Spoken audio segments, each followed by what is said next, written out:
ఓం నమ శివాయ. అందరికీ నమస్కారం అండి.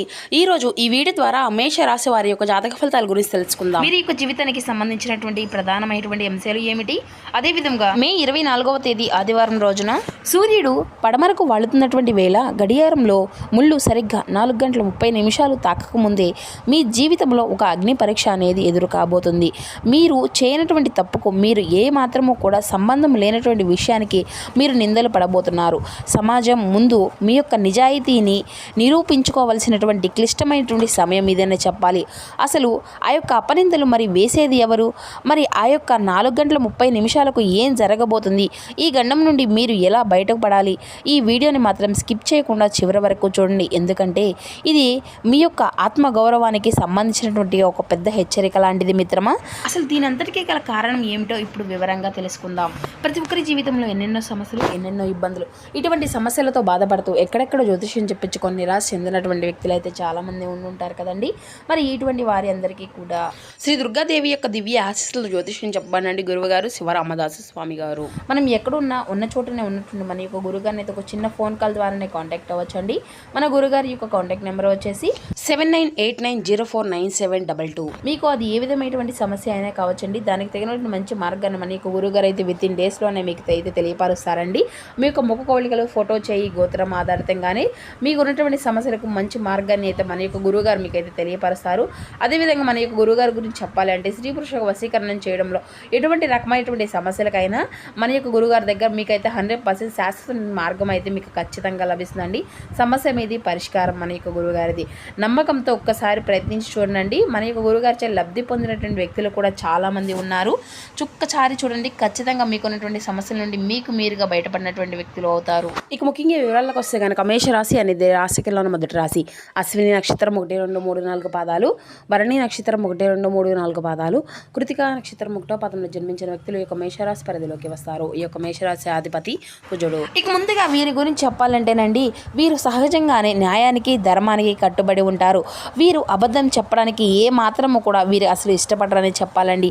ఎవరిని కూడా మోసం చేయాలని అసలు అనుకోరు. కానీ ఆ యొక్క శని భగవాన్ యొక్క అనుగ్రహం అనేది మీకు పూర్తిగా లేనందున ప్రస్తుతం ఆ యొక్క స్వామివారు మీ యొక్క రాశిలో సంచరిస్తూ ఉండడం వలన మిమ్మల్ని అయితే నిప్పుల్లో నడిపిస్తూ ఉన్నారండి. మీ యొక్క మంచితనాన్ని ఇతరులను బలహీనతగా మీరైతే తీసుకోవడం గమనిస్తూనే ఉంటున్నారు.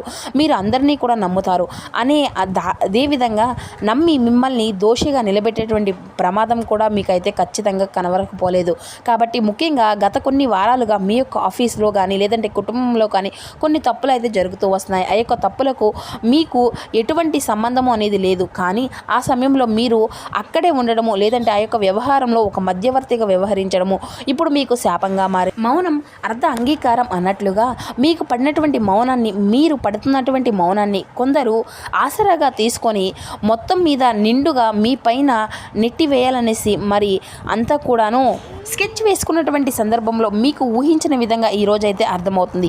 కానీ ఇప్పటి వరకు కూడాను మీరందరినీ కూడా నమ్ముతూ వచ్చారు. మనవారు అనుకున్నారు. ఒక్కొక్కసారి కొన్ని విషయాల్లో బలంగా అంతా కూడాను ఖండించారు. మరికొన్ని విషయాల్లో మనవారే అనుకుని వారిని అయితే తప్పులు చేసినటువంటి వారికి ఏదో విధంగా మీకు తెలిసినటువంటి మాటలు సాయం లాంటిది కూడా చేస్తూ వచ్చారు. కొన్ని సమస్యల నుండి మీరు తప్పించారు కూడాను. అంటే మరి ఇప్పుడు ఆ యొక్క చేదు నిజం గురించి మాట్లాడుకుందాం. మరి రేపటి రోజున 4:30 లోపు ఏం జరగబోతుంది, మరి ఆ యొక్క నింద అనేది ఎలా వస్తుంది అని చూస్తే కనుక సరిగ్గా 4:30 సమయంలో ఒక చర్చ లేదంటే మీటింగ్ లాంటిది జరుగుతుంది. అక్కడ ఒక ఆర్థిక నష్టానికి లేదంటే ఒక వ్యక్తిగత రహస్యం అనేది బయటపడడానికి మీరే కారణం అనేసి మరి వేలైతే అయితే చూపిస్తారు.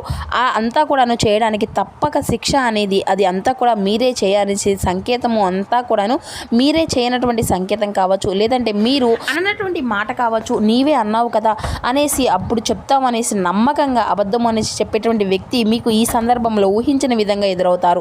నిజానికి ఇది అంతా కూడా ఆఫీసులోనో లేదంటే మీకు నిజ జీవితంలో ఎక్కడైనా కానీ మీ యొక్క మంచితనంతో మీరు ముందుకు వెళ్ళడం కొన్ని పరిస్థితుల్లోనే నా అవసరం లేదేమో అనేసి పెద్దగా మీరైతే మాట్లాడకపోవడం అనేది మీకు ఇక్కడ ఒక పెద్ద సమస్యగా మారేటువంటి అవకాశం అయితే కనపడుతుంది. ప్రధానంగా ఎందుకంటే ఎవరికైనా కానీ తప్పు అనేది జరుగుతూ ఉంటుందండి. తలవంచక తప్పదు అనేటువంటి ఒక సిద్ధాంతము అనేది ఉంది కదండి. కానీ ఇక్కడ మీకు ఊహించిన విధంగా కొందరు వ్యక్తులు మిమ్మల్ని మిమ్మల్ని అంటే మీ మీద ప్రత్యేకంగా కాస్త టార్గెట్ అనేది పెట్టుకున్నారు.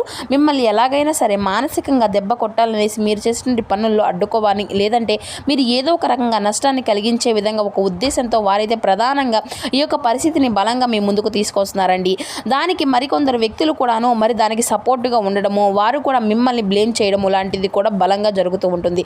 వివరంగా ముఖ్యంగా చెప్పాలంటే ఇక ఉద్యోగస్తులకు, వ్యాపారస్తులకు పై అధికారుల నుండి మెమో రావడము, లేదంటే విచారణ కోరడము లాంటివి అయితే జరుగుతూ వస్తాయి. ఇక ఈ యొక్క సమయంలో మీ యొక్క నోటి నుండి వచ్చేటువంటి ఆ యొక్క మాటలు కావండి, మీ యొక్క కళ్ళ నుండి నీళ్లు అనేవి తిరుగుతూ ఉంటాయి. మీరు నిజాయితీ పరులని మీకు తెలుసు, కానీ లోకంలో మిమ్మల్ని మరి ఏ విధంగా చేయాలి, చేసేటువంటి పరిస్థితి అంతా కూడా ఏ విధంగా నష్టపరచబోతున్నాయి, మరి ఆ యొక్క నింద అనేది వేసేటువంటి వ్యక్తి ఎవరో తెలిస్తే మీకైతే రక్తం అంతా కూడా మరిగిపోతుంది అనమాట. వారు మీ యొక్క శ్రేయోలాషులుగా నటించేటువంటి ఒక కపట స్నేహితుడా, లేదంటే కుటుంబంలో, లేదంటే మీ యొక్క అసూయపరుడా, తన యొక్క తప్పును కప్పిపుచ్చుకోవడానికి అంటే ఆ యొక్క కపట స్నేహితుడు కానీ, లేదంటే కుటుంబంలో ఆ యొక్క అసూయపరుడు కానీ ఆ యొక్క తప్పును అంటే తన యొక్క తప్పును కప్పిపుచ్చుకోవడానికి మిమ్మల్ని బలి పశువులుగా వాడుకుంటున్నారు. ఈ యొక్క వ్యక్తి మీ యొక్క ఎదుగుదలను ఇష్టం లేదా, అందుకే ఇన్నాళ్ళు కూడాను అతను ఏ విధంగా మీ మీద కోపం అనేది చూపించి ఈ రేపటి రోజున మీ యొక్క జీవితంలో ఆ యొక్క సాయంత్రం సమయంలో ఈ విధంగా ఎంచుకోబోతున్నారు అన్నమాట. ఆ యొక్క ముఖం మీదే అంటే ఆ వ్యక్తి ముఖం మీద చూస్తూ ఆ యొక్క అసహ్యము అనేది వస్తుంది మీకు. ఎందుకంటే మీరు వారికి ఎంతో మేలు చేసి ఉన్నా కానీ వారు మాత్రం మిమ్మల్ని కీడించేటువంటి ప్రయత్నం అయితే చేస్తున్నారు.